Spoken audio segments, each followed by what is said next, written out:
नमस्कार. आजच्या या रग वाटपाच्या कार्यक्रमासाठी आम्ही इथं उपस्थित आहोत आणि ह्या जे काही आसमानी सुलतानी संकट या गावावर आलेलं आहे, या गावातल्या लोकांना याची तसूभरही कधी कल्पना नव्हती की अशा प्रकारे पाऊस येईल आणि सीना नदीला एवढा मोठा पूर येईल आणि आपली घरं या पावसामध्ये बुडतील.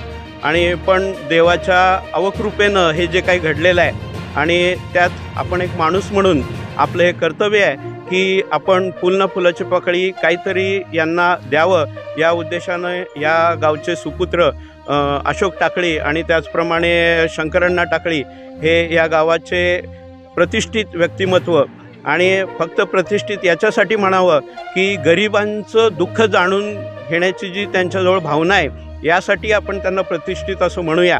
या गावामध्ये जे काही संकट आलं, जरी अशोक टाकळी आज भारतात नसले, परदेशात असले, तरी पण त्यांनी आपल्या गावावर आलेलं संकट हे त्यांना खूप दुःखदायक असं वाटलं आणि म्हणून आज शंकरअण्णा त्याचप्रमाणे अशोक टाकळी यांनी या गावासाठी आज रगचं वाटप केलेलं आहे.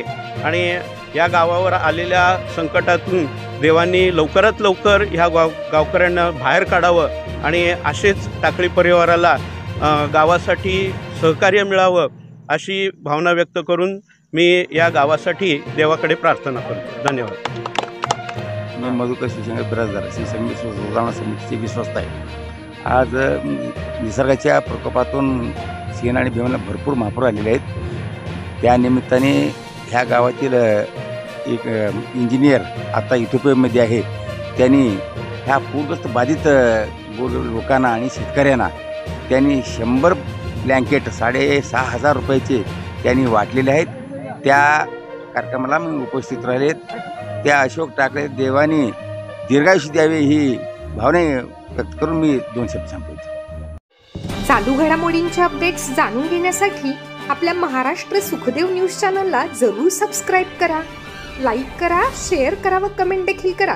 बेल आयकॉनवर प्रेस करा व नोटिफिकेशन्स मिळवा.